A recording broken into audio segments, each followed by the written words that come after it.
नमस्कार।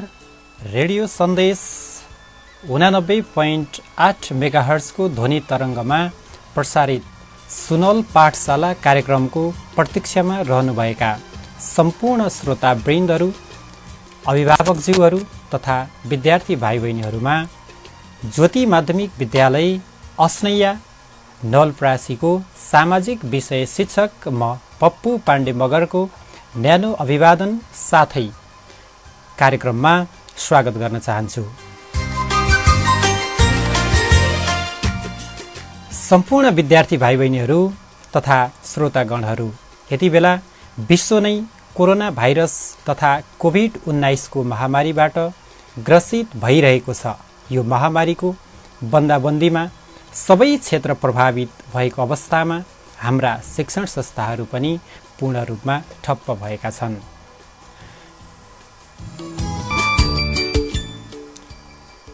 विद्यार्थी भाइ बहिनीहरू, प्रत्यक्ष शिक्षण सिकाइ क्रियाकलापमा सहभागी हुन नसकिरहेको यो अवस्थामा विद्यार्थीहरूको सिकाइमा सक्रियता रहिरहोस् भन्ने मुख्य अभिप्रायका साथ सुनौल नगरपालिका शिक्षा शाखा तथा रेडियो सुनौल र रेडियो सन्देशको संयुक्त सहकार्यमा यो सुनौल पाठशाला कार्यक्रम सञ्चालन भइरहेको छ।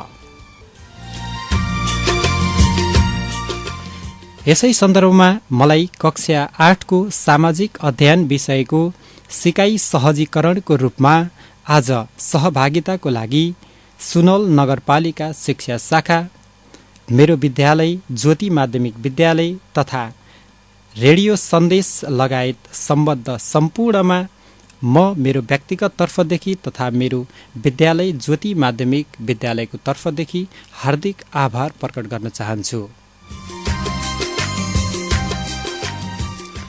सम्पूर्ण विद्यार्थी भाइ बहिनीहरू तथा श्रोतागणहरू, आजको यस बसाइमा अबको करिब 40 मिनेट हामी कक्षा 8 का विद्यार्थी भाइ बहिनीहरूलाई लक्षित गरी यस कार्यक्रम अवधिभर रहनेछौँ। सम्पूर्ण अभिभावकज्यूहरूले यस शैक्षिक कार्यक्रममा आफ्ना बालबालिकाहरूलाई सहभागिताको लागि रेडियो नजिक हुने वातावरण सहजीकरणको लागि अनुरोध गर्दै सम्पूर्ण कक्षा 8 मा अध्ययनरत विद्यार्थी भाइ बहिनीहरूलाई सामाजिक किताब, कपी, कलम र अन्य आवश्यक शैक्षिक सामग्रीहरू सहित आफ्नो रेडियो सेटको नजिक आई आजको कार्यक्रम अवधिभर साथ दिई आजको सिकाइलाई पूर्णता दिँदै सहभागिताको लागि अनुरोध गर्न चाहन्छु।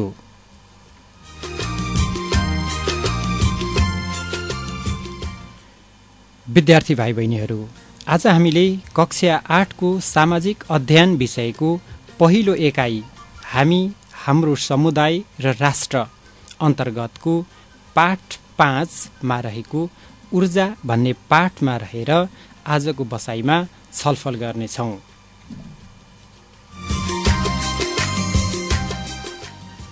अघिल्लो हप्ताको बसाइमा हामीले खानेपानी भन्ने पाठको बारेमा विस्तृत रूपमा छलफल गरेका थियौँ, जसमा विद्यार्थी भाइ बहिनीहरूले नेपालमा खानेपानीको महत्त्व अनि हाम्रो देश नेपालमा खानेपानीको वर्तमान अवस्थाको बारेमा विस्तृत रूपमा छलफल गरेका थियौँ, जसबाट विद्यार्थी भाइ बहिनीहरू पूर्ण रूपमा जानकार भइसक्नु भएको छ।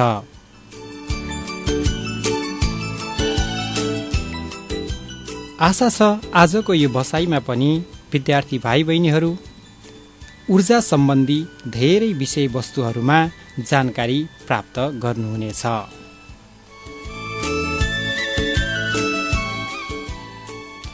आजको यस बसाइमा हामीले ऊर्जाको परिचय, ऊर्जाका मुख्य स्रोतहरू, ऊर्जा सम्बन्धी ऊर्जाको प्रयोग अनि यसको महत्त्व र नेपालमा ऊर्जा सङ्कट उत्पन्न हुन नदिने विभिन्न उपायहरूको बारेमा विस्तृत रूपमा छलफल गर्नेछौँ। साथै समय रहेमा ऊर्जाका प्रकारहरूको बारेमा समेत सामान्य जानकारीहरू लिने प्रयत्न गर्नेछौँ।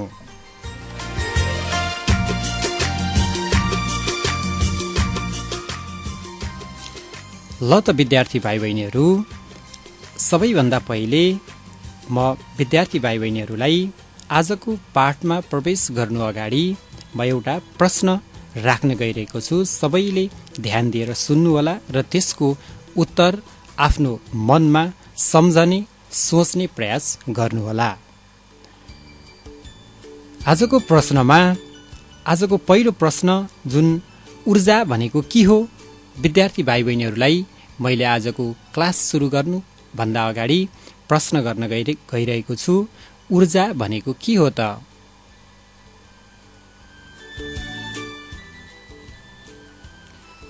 सबै विद्यार्थी भाइ बहिनीहरूले एकपटक ऊर्जाको परिचयको बारेमा सम्झने प्रयास गरौँ है त।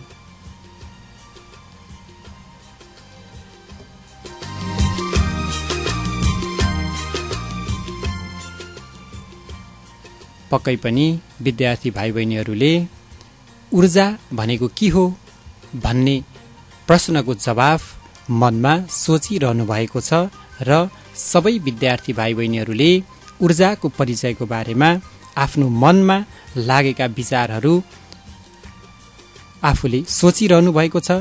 जुन ऊर्जा सम्बन्धी हामीले सामान्य जानकारी अघिल्ला कक्षाहरूमा समेत अध्ययन गरिसकेका छौँ।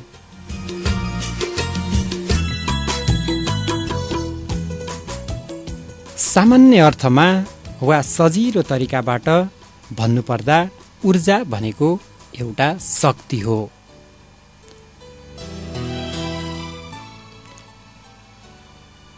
ऊर्जा भनेको एउटा इन्धन पनि हो जुन ऊर्जा विकासका लागि महत्त्वपूर्ण पूर्वाधारको रूपमा पनि हामीले लिने गरिन्छ।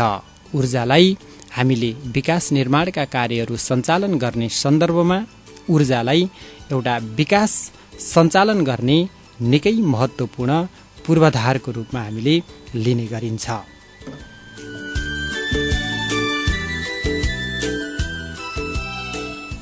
ऊर्जा हाम्रो दैनिक क्रियाकलापका लागि यसको निकै आवश्यकता पर्दछ।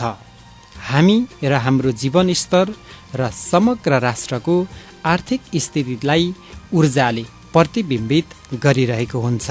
तसर्थ ऊर्जा मानव जीवनका लागि नभई नहुने आवश्यकता बनिरहेको अवस्था छ। ऊर्जाले नै हाम्रो जीवनलाई सरल, सहज र व्यवस्थित गराउन निकै ठुलो सहयोग पुर्याइरहेको छ। ऊर्जाले नै मानिसको समृद्धि, सुख र आर्थिक विकासमा ठुलो सम्बन्ध राखिरहेको हुन्छ। यसर्थ विकसित देशहरूमा समेत ऊर्जाको प्रयोग बढी भइरहेको हुन्छ, ऊर्जाको बढी खपत भइरहेको हुन्छ। तसर्थ विकसित देशहरूले आफ्नो विकासका गतिहरूलाई सहज र सजिलै ढङ्गबाट अगाडि बढाइरहेका हुन्छन्। त्यसैले जुन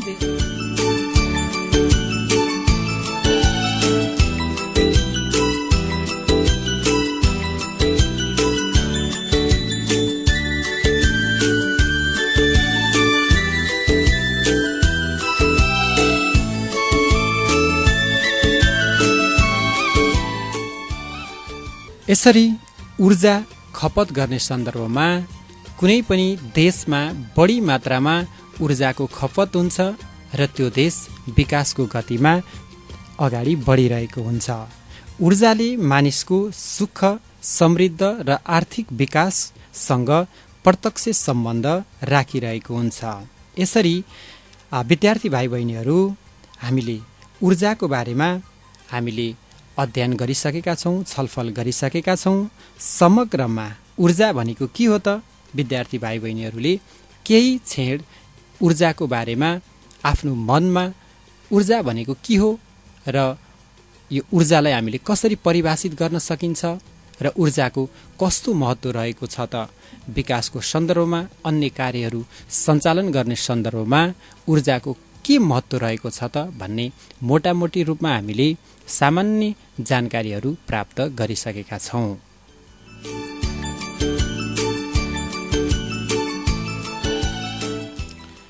संक्षेपमा भन्नुपर्दा यसरी विभिन्न उपकरणहरू सञ्चालन गर्न, खाना पकाउन, उद्योग धन्दा चलाउन तथा अन्य यावत कार्यहरू गर्नको लागि आवश्यक पर्ने शक्तिलाई नै हामीले ऊर्जा भन्ने गरिन्छ।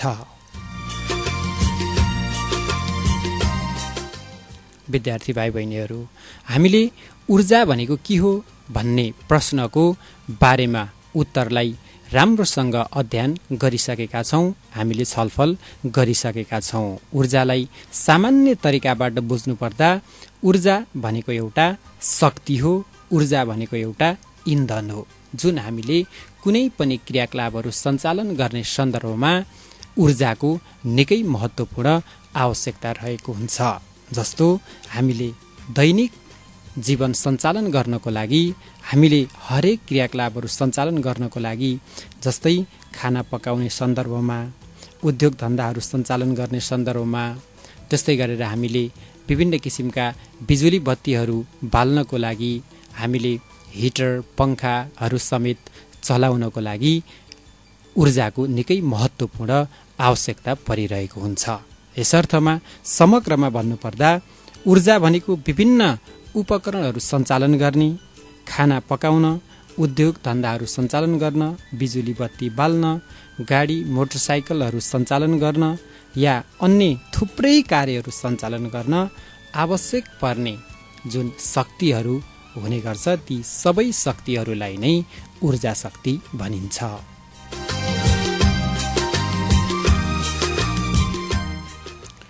अब हामी ऊर्जाका स्रोतहरूको बारेमा चर्चा गर्न गइरहेका छौँ। विद्यार्थी भाइ बहिनीहरू, ऊर्जाका स्रोतहरूमा जस्तै जलविद्युत, ग्यास, पेट्रोल, कोइला, दाउरा, सौर्य शक्ति, त्यस्तै गरेर बायोग्यास, प्राकृतिक ग्यास, ब्याट्री, जेनेरेटर आदि यी सबै ऊर्जाका स्रोतहरू हुन्, जुन चिजहरूबाट शक्ति उत्पादन भइरहेको हुन्छ। ती सबै स्रोतहरू नै ऊर्जाका स्रोतहरू हुन्।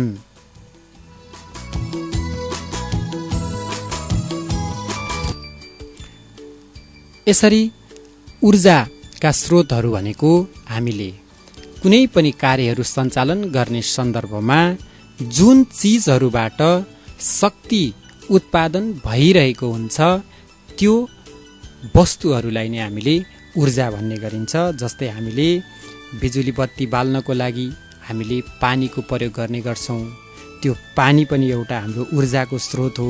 त्यस्तै हामीले खाना पकाउनको लागि ग्यासहरूको प्रयोग गर्ने गर्छौँ, त्यो ग्यास पनि ऊर्जाको एउटा स्रोत हो। त्यस्तै हामीले गाडीहरू सञ्चालन गर्न चलाउनको लागि हामीले पेट्रोल डिजलहरूको प्रयोग गरिरहेका हुन्छौँ। यी सबै चिजहरू पनि ऊर्जाका स्रोतहरू हुन्। त्यस्तै ग्यासको अनुपस्थितिमा कोइला, दाउरा लगायतका वस्तुहरूबाट हामीले खाना पकाइरहेका हुन्छौँ, पानीहरू तताइरहेका हुन्छौँ। यी चिजहरू, यी वस्तुहरू पनि ऊर्जाका स्रोतहरू हुन्। त्यस्तै विभिन्न किसिमका ब्याट्रीहरू, जेनेरेटरहरू जसबाट शक्ति उत्पादन भइरहेको हुन्छ, यी सबै चिजहरू वास्तवमा ऊर्जाका स्रोतहरू हुन्।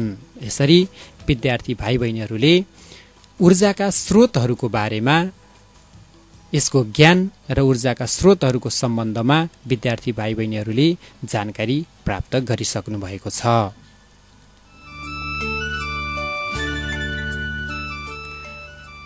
विद्यार्थी भाइ बहिनीहरू, अब म ऊर्जा प्रयोग हुने क्षेत्रहरूको बारेमा चर्चा गर्न गइरहेको छु।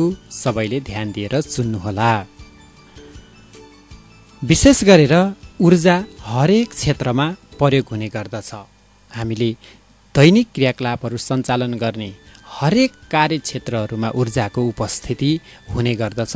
तसर्थ ऊर्जा हरेक कार्यक्षेत्रमा प्रयोग हुने गर्दछ।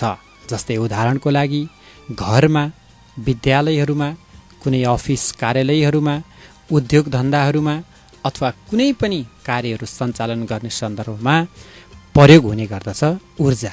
जुन जुन क्षेत्रमा ऊर्जाको आवश्यकता पर्दछ, जुन कार्य सञ्चालन गर्नको लागि ऊर्जाको उपस्थित हुनुपर्दछ, ती सबै क्षेत्रहरू भनेका ऊर्जा प्रयोग हुने क्षेत्रहरू हुन्, जुन हामीले हाम्रो क्रियाकलापहरू सञ्चालन गर्ने सन्दर्भमा ऊर्जाको अनुपस्थितिमा हाम्रो कार्यहरूलाई सञ्चालन गर्न सकिँदैन। तिनीहरू नै ऊर्जा प्रयोग हुने क्षेत्रहरू हुन्।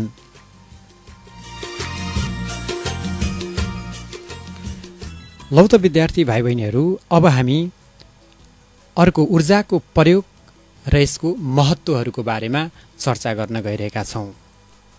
ऊर्जाको प्रयोगले मानिसको दैनिक जीवनलाई निकै ठूलो प्रभाव पारिरहेको हुन्छ। हामीले गर्ने जुनसुकै क्रियाकलापहरूमा ऊर्जाको उपस्थित भएन भने हाम्रा कार्यहरू सञ्चालन र पूरा गर्न सकिँदैन। त्यसैले ऊर्जाको महत्त्व र यसको प्रयोग हाम्रो दैनिक क्रियाकलापहरूमा अपरिहार्य नै भइसकेको छ।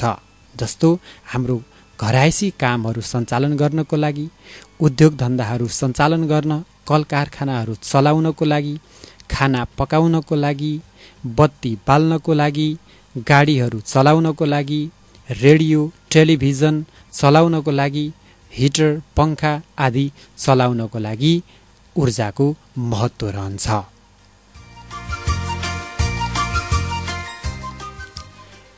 यसरी ऊर्जा हाम्रो हरेक क्रियाकलापहरूमा निकै महत्त्वपूर्ण साबित भइरहेको अवस्थामा ऊर्जाले हाम्रो दैनिक क्रियाकलापहरूलाई निकै सरल, सहज र समृद्ध बनाउने तर्फ ऊर्जाले हामीलाई सहयोग पुर्याइरहेको हुन्छ। अब हामी नेपालमा ऊर्जा उत्पादनमा रहेका सम्भावनाहरूको बारेमा केही चर्चा गर्न गइरहेका छौँ। विद्यार्थी भाइ बहिनीहरूले ध्यान दिएर सुन्नुहोला। नेपालमा ऊर्जा उत्पादनका प्रशस्त सम्भावनाहरू रहेका छन्।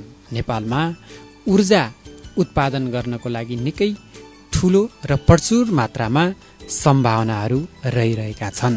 जस्तै भिरालो जमिनबाट अटुट रूपमा बग्ने नदीहरू प्रशस्त भएकोले नेपालमा 83,000 मेगावाट विद्युत उत्पादन हुन सक्ने क्षमता रहेको छ।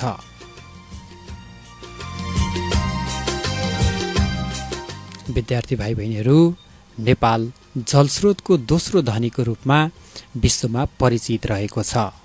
नेपालमा यति धेरै 12 महिना बगिरहने नदीहरू नेपालमा प्रशस्त मात्रामा रहेका छन्, जसबाट यसको सदुपयोगबाट हामीले जलविद्युत उत्पादन गरेर हामीले मनग्गे आम्दानी गर्न सक्ने र हाम्रो देशलाई हरेक क्षेत्रबाट विकासको दृष्टिकोणबाट देशलाई समृद्ध र विकसित देशको रूपमा अगाडि लैजाने एउटा महत्त्वपूर्ण उपाय तथा महत्त्वपूर्ण एउटा सम्भावनाको बारेमा रहेको छ। यसरी नेपालमा भिरालो जमिनबाट अटुट रूपमा बग्ने नदीहरू प्रशस्त रहेको कारणले गर्दा करिब 83,000 मेगावाट जलविद्युत उत्पादन हुन सक्ने क्षमता रहेको छ, जसमध्ये करिब 43,000 मेगावाट जलविद्युत उत्पादन गर्नको लागि नेपालको आर्थिक र प्राविधिक दृष्टिकोणबाट सम्भव रहेको मानिन्छ। यसरी नेपालका नदीनालाहरूको विद्युत उत्पादन गर्ने सम्भावना भनेको 83,000 मेगावाट क्षमता रहेकोमा नेपालको आर्थिक र प्राविधिक दृष्टिकोणबाट 43,000 मेगावाट विद्युत हामीले तुरुन्तै उत्पादन गर्न सक्ने सम्भावना रहेको छ। तर हालसम्म 1,000 मेगावाट विद्युत पनि नेपालले उत्पादन गर्न सकिरहेको छैन।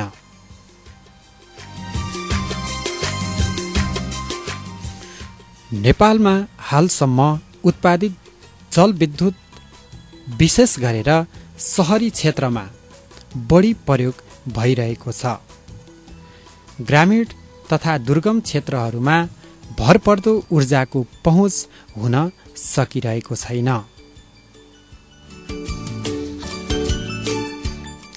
यसरी नेपालमा जलविद्युत उत्पादन गर्ने कुल क्षमता, हाम्रो नदीहरूको कुल क्षमता भनेको 83,000 मेगावाट विद्युत उत्पादन गर्न सक्ने क्षमता रहेको छ। तर नेपालले अहिलेसम्म 1000 भन्दा थोरै जलविद्युत 1000 मेगावाट जलविद्युत उत्पादन गर्न पनि सकिरहेको अवस्था छैन। उत्पादन भएका जलविद्युत आयोजनाहरू पनि सहरी क्षेत्रमा मात्रै बढी प्रयोग भइरहेका छन्, उपभोग भइरहेका छन्। नेपालमा पहिलो पटक विक्रम सम्वत 1965 सालमा चन्द्र शमशेरको पालामा 500 किलोवाट क्षमताको फर्पिङ जलविद्युत आयोजना सुरुवात गरिएको थियो। यहीलाई नै हामीले नेपालको पहिलो जलविद्युत आयोजना मान्ने गरिन्छ।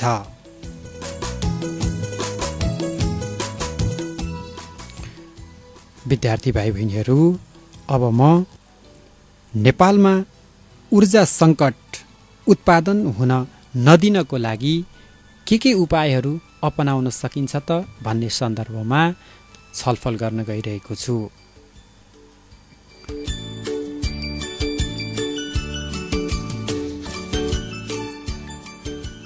विद्यार्थी भाइ बहिनीहरू, हामीले ऊर्जाको आवश्यकता र महत्त्वको बारेमा अगाडि चर्चा गरिसकेका छौँ। ऊर्जाको महत्त्व र यसको आवश्यकता कतिको हुँदो रहेछ, ऊर्जाको अनुपस्थितिमा हामीले के कार्यहरू सञ्चालन गर्न सकिँदो रहेछ भन्ने बारेमा हामीले पढिसकेका छौँ। अब हामीले ऊर्जा सङ्कट हुन नदिनको लागि, हाम्रो देशमा ऊर्जा सङ्कट हुन नदिनको लागि हामीले के उपायहरू अपनाउन सक्यौँ भने नेपालमा रहेका ऊर्जाका स्रोतहरूलाई बचाएर राख्न सकिन्छ त, यसबारे चर्चा गरौँ है त।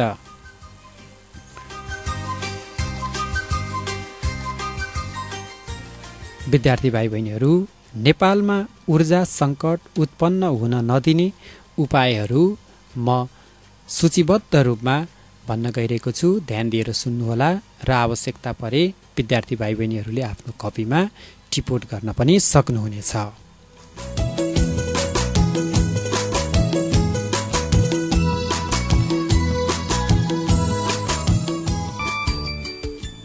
नेपालमा ऊर्जा सङ्कट उत्पन्न हुन नदिने उपायहरू जस्तै जलविद्युत शक्तिको उत्पादन बढाउने।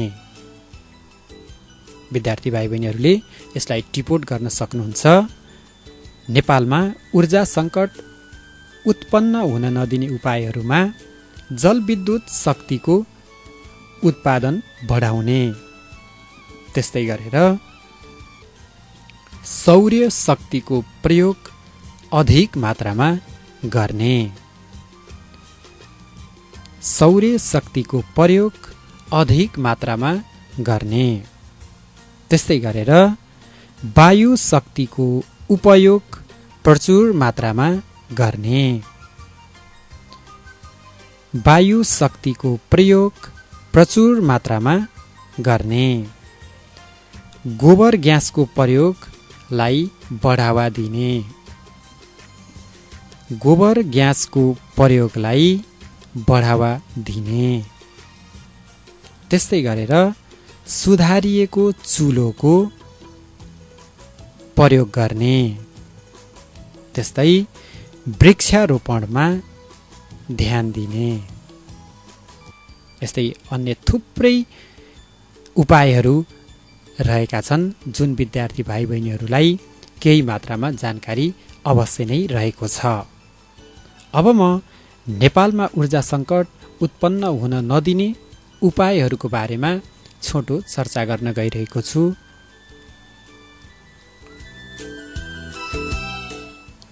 जलविद्युत शक्तिको उत्पादनमा वृद्धि गर्ने। नेपालका 6000 नदीनालाहरूबाट 83,000 मेगावाट जलविद्युत शक्ति उत्पादन गर्ने क्षमता रहेको छ। अझ नेपालको आर्थिक र प्राविधिक दृष्टिकोणबाट 43,000 मेगावाट जलविद्युत आयोजना हामीले सजिलै र तुरुन्तै उत्पादन गर्ने सम्भावना रहेको छ। तसर्थ नेपालमा ऊर्जा सङ्कट उत्पन्न हुन नदिनको लागि एउटा बलियो उपाय एउटा तत्कारो उपाय भनेको जलविद्युत शक्तिको उत्पादनलाई वृद्धि गर्ने, जुन 12 महिना भिरालो जमिनबाट पानीहरू बगिरहेका छन् तिनीहरूलाई सदुपयोग गरेर हामीले जलविद्युत आयोजना सञ्चालन गर्न सकिन्छ र ऊर्जा सङ्कट उत्पन्न हुन नदिनको लागि हामीले यो ठोस कदम चाल्न सकिन्छ।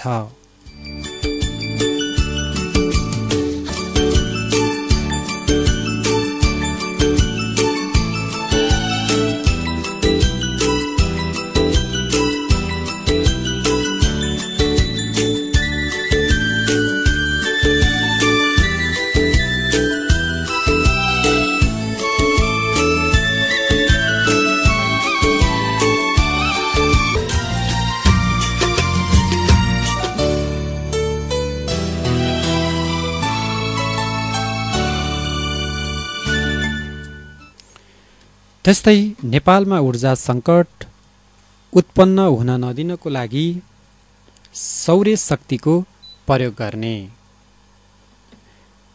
नेपालमा सौर्य शक्तिबाट 2,66,00,000 मेगावाट विद्युत उत्पादन गर्ने सम्भावना रहेको छ।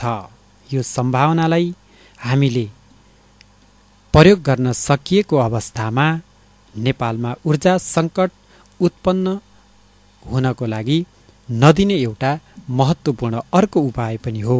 तसर्थ नेपालको सौर्य शक्तिको प्रयोग गर्ने जुन सम्भावना रहेको छ 2,66,00,000 मेगावाट विद्युत उत्पादन गर्न सकिने सम्भावना रहेको हुनाले यो सम्भावनालाई पनि हामीले प्रयोग गरेर हामीले नेपालमा रहेको ऊर्जा सङ्कटलाई हामीले समाधान गर्न तथा ऊर्जा सङ्कटलाई उत्पन्न हुनको लागि नदिने उपायको रूपमा लिन सकिन्छ।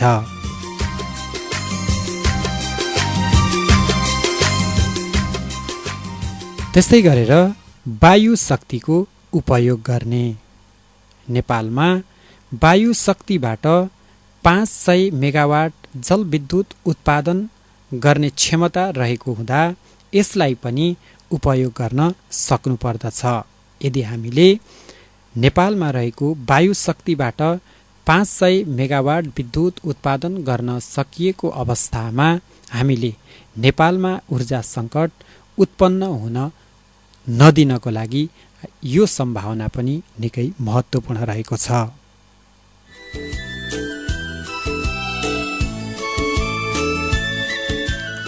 त्यस्तै गरेर गोबर ग्यासको प्रयोग बढाउने। प्रत्येक किसानहरूको घरमा पशुजन्य वस्तुहरूको पालना गर्ने गरिन्छ। विद्यार्थी भाइ बहिनीहरूलाई थाहा छ नेपाल कृषि प्रधान देश हो। तसर्थ हाम्रा अधिकांश घरहरूमा गाई वस्तुहरू घरपालुवा जनावरहरू प्रशस्त मात्रामा पाल्ने गरिन्छ, जसबाट उत्पादन हुने जुन गाई वस्तुहरू पशु वस्तुहरूको मलमूत्रबाट उत्पादन हुने गोबरहरूलाई प्रयोग गरेर हामीले गोबर ग्यास बनाउन सकिन्छ र गोबर ग्यास उत्पादन गर्न सकिन्छ। अनि नेपालमा रहेको ऊर्जा सङ्कट उत्पन्न हुन नदिने अर्को उपायको रूपमा हामीले गोबर ग्यासको प्रयोगलाई पनि लिन सकिन्छ।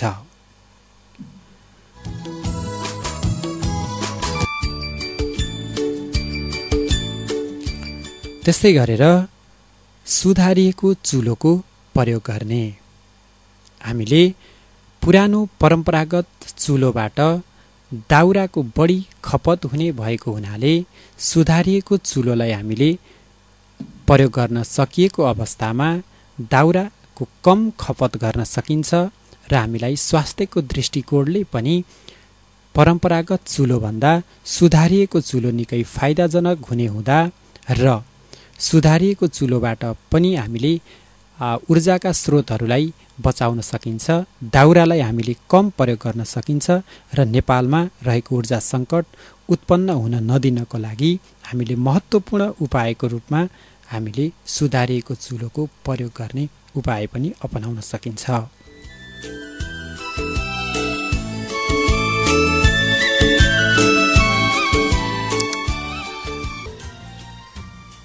वृक्षारोपणमा ध्यान दिने।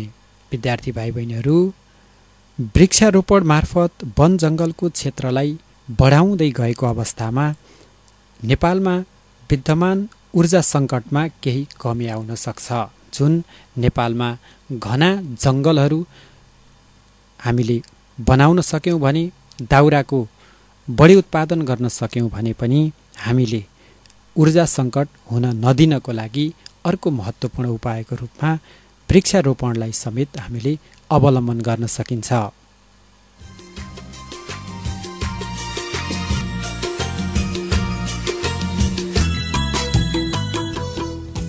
यसरी नेपालमा ऊर्जा सङ्कट उत्पन्न हुन नदिने विभिन्न उपायहरूको बारेमा हामीले चर्चा गरिसकेका छौँ।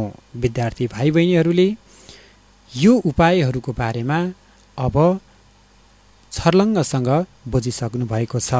हामीले नेपालमा रहेको ऊर्जा सङ्कटलाई उत्पन्न हुन नदिनको लागि विभिन्न उपायहरू अपनाउनु गर्नुपर्ने हुन्छ, जुन हामीले चर्चा गरिसकेका छौँ। विद्यार्थी भाइ बहिनीहरूलाई म पुनः नेपालमा ऊर्जा सङ्कट उत्पन्न हुन नदिने उपायहरूको बारेमा सरसर्ती भन्न गइरहेको छु। पुनः ध्यान दिनको लागि अनुरोध गर्दछु।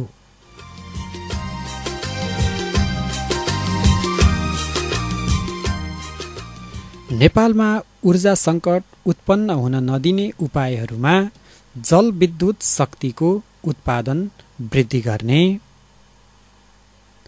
त्यस्तै गरेर सौर्य शक्तिको प्रयोग बढी गर्ने, वायु शक्तिको उपयोग गर्ने, त्यस्तै गरेर गोबर ग्यासको प्रयोग बढाउने, त्यस्तै गरेर सुधारिएको चुलोको प्रयोग गर्ने र वृक्षारोपणमा ध्यान दिने।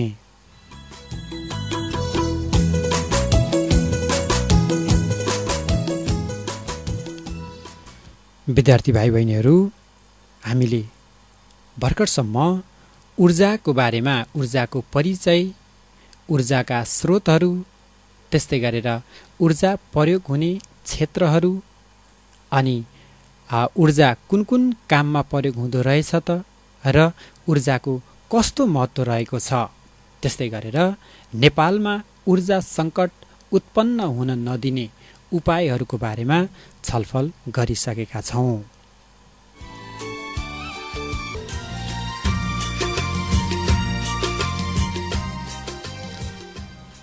विद्यार्थी भाइ बहिनीहरू, अब म वैकल्पिक ऊर्जाको बारेमा छोटो छलफल गर्न गइरहेको छु।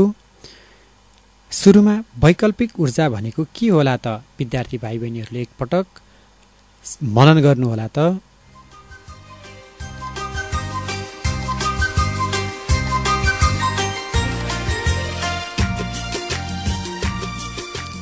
पक्कै पनि विद्यार्थी भाइ बहिनीहरूले वैकल्पिक ऊर्जा भनेको के हो भन्ने विषयमा आफ्नो मनमा सोचिसक्नु भएको छ, किनभने हामीले वैकल्पिक ऊर्जाको बारेमा अघिल्लो कक्षाहरूमा हामीले पढिसकेका छौँ, चर्चा गरिसकेका छौँ। तसर्थ विद्यार्थी भाइ बहिनीहरूले वैकल्पिक ऊर्जाको परिचयको बारेमा सोचिसक्नु भएको छ।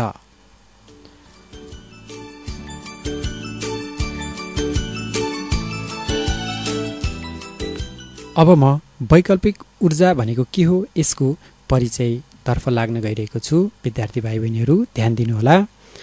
वैकल्पिक ऊर्जा भनेको ऊर्जा प्रयोग गर्दै जाँदा, ऊर्जालाई प्रयोग गर्दै जाँदा निकट भविष्यमा नै सकिँदै जाने हुन सक्छ। हामीले ऊर्जा प्रयोग गर्ने सन्दर्भमा, ऊर्जाहरू प्रयोग गर्दै जाने सन्दर्भमा ऊर्जा सकिँदै जाने सम्भावना रहेको हुन्छ। जस्तै कोइला, पेट्रोल, ग्यास, दाउरा लगायतका ऊर्जाका स्रोतहरू हामीले अधिक मात्रामा प्रयोग गर्यौँ भने यो निकट भविष्यमा सकिन सक्छ। तसर्थ हामीले यस्ता ऊर्जाहरूको प्रयोग गर्दै जाँदा सकिँदै जाने यस्ता ऊर्जाका स्रोतहरूको सट्टामा जति प्रयोग गरे पनि कहिल्यै नसकिने ऊर्जाका स्रोतहरू जस्तै सौर्य शक्ति, हावा, जलविद्युत जस्ता शक्तिहरूको प्रयोगलाई अगाडि बढाउनुलाई नै हामीले वैकल्पिक ऊर्जा भनिन्छ।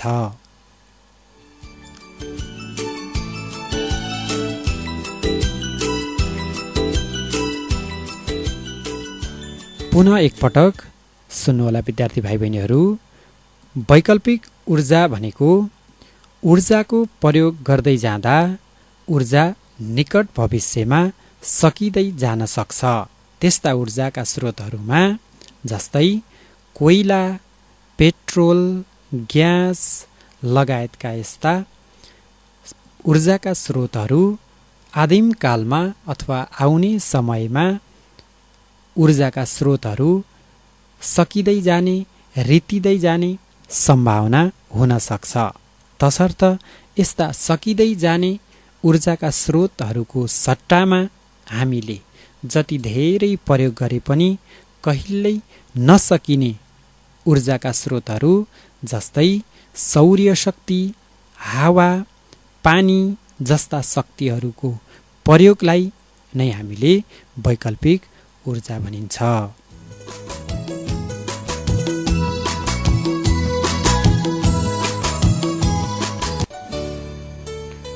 विद्यार्थी भाइ बहिनीहरू, अब म ऊर्जाका प्रकारहरूको बारेमा केही चर्चा गर्न गइरहेको छु। ध्यान दिएर सुन्नुहोला। विशेष गरेर ऊर्जालाई हामीले दुई प्रकारमा विभाजन गर्ने गरिन्छ, जसमा एउटा ऊर्जा रहेको छ नवीकरणीय ऊर्जा र अर्को रहेको छ अनवीकरणीय ऊर्जा।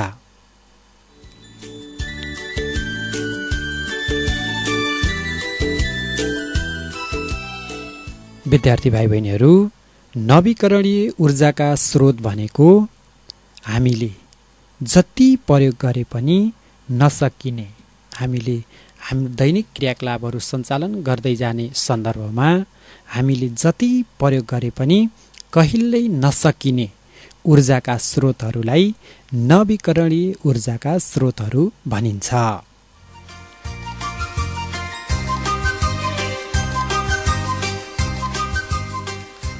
यसरी जति प्रयोग गर्दै जाँदा कहिल्यै पनि नसकिने ऊर्जाका स्रोतहरूलाई नवीकरणीय ऊर्जाका स्रोत भनिन्छ। यस्ता ऊर्जाका स्रोतहरूमा जस्तै सौर्य शक्ति, हावा, जलविद्युत यस्ता ऊर्जाका स्रोतहरूलाई हामीले जति धेरै प्रयोग गरे पनि यिनीहरू कहिल्यै सकिँदैनन्। यिनीहरूलाई हामीले जति सक्दो बढी प्रयोग गर्न जरुरी छ, जसबाट हामीले अनवीकरणीय ऊर्जाका स्रोतहरूलाई हामीले बचाएर राख्न सकिन्छ। त्यसैले जति प्रयोग गर्दा पनि नसकिने यस्ता शक्तिका स्रोतहरूलाई नवीकरणीय ऊर्जा भनिन्छ। यस्ता ऊर्जाका शक्तिहरूलाई हामीले प्रयोग गर्नुपर्दछ।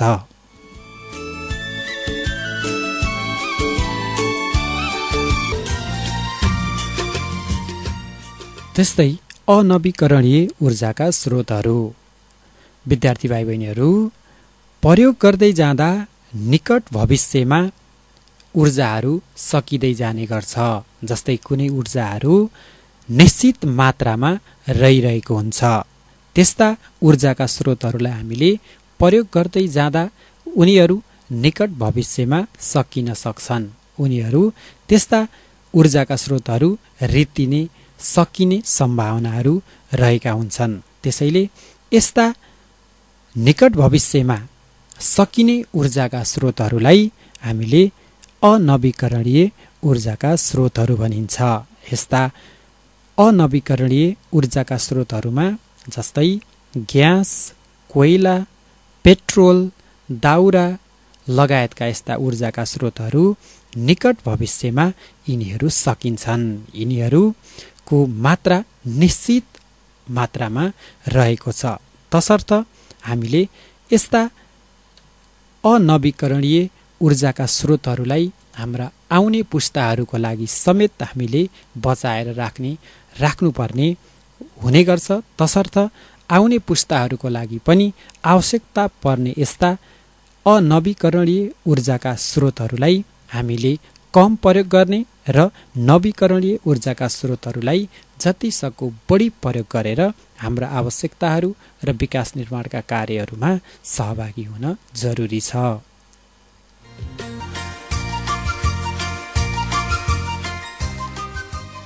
विद्यार्थी भाइ बहिनीहरू, आजको बसाइमा हामीले ऊर्जाको परिचयको बारेमा हामीले छलफल गर्यौं। खास गरेर ऊर्जा भनेको एउटा शक्ति हो, एउटा इन्धन हो र हामीले कुनै पनि कार्यहरू सञ्चालन गर्ने सन्दर्भमा जुन जुन वस्तुहरूबाट शक्ति उत्पादन हुन्छ ती सबै वस्तुहरू ऊर्जाका स्रोतहरू हुन्। त्यस्तै गरेर ऊर्जा प्रयोग हुने क्षेत्रहरूको बारेमा पनि हामीले आज चर्चा गर्यौं। जस्तै हामीले ऊर्जा प्रयोग गर्ने क्षेत्रहरू भनेको हरेक कार्यक्षेत्रमा ऊर्जा प्रयोग भइरहेको छ। जस्तै घर, विद्यालय, अफिस, कलकारखाना लगायतका हरेक क्षेत्रमा ऊर्जाको प्रयोग भइरहेको छ। त्यस्तै हामीले अर्को ऊर्जाको महत्त्वको बारेमा हामीले पढ्यौं। ऊर्जा हाम्रो दैनिक जीवन सञ्चालन गर्ने सन्दर्भमा ऊर्जाको निकै महत्त्व रहेको हुन्छ। जस्तै खाना पकाउन, गाडी मोटर गुडाउन, रेडियो टेलिभिजन सञ्चालन गर्न, उद्योग धन्दा कल कारखानाहरू सञ्चालन गर्न, खाना पकाउन, बिजुली बत्ती, पङ्खा, हिटर आदि चलाउनको लागि पनि ऊर्जाको महत्त्वपूर्ण भूमिका रहेको हुन्छ।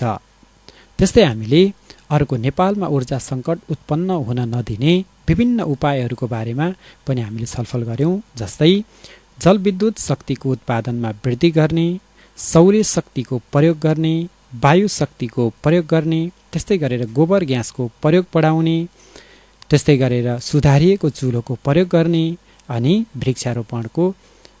वृक्षारोपणमा ध्यान दिने। त्यस्तै हामीले अर्को वैकल्पिक ऊर्जाको बारेमा पनि चर्चा गर्यौं।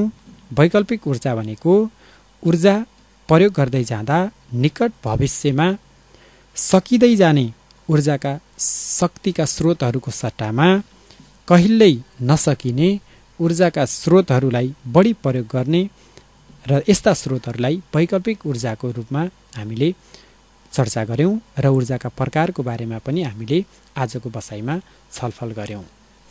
लौ त विद्यार्थी भाइ बहिनीहरू, आजको बसाइमा हामीले ऊर्जाको बारेमा थप चर्चा गर्यौं।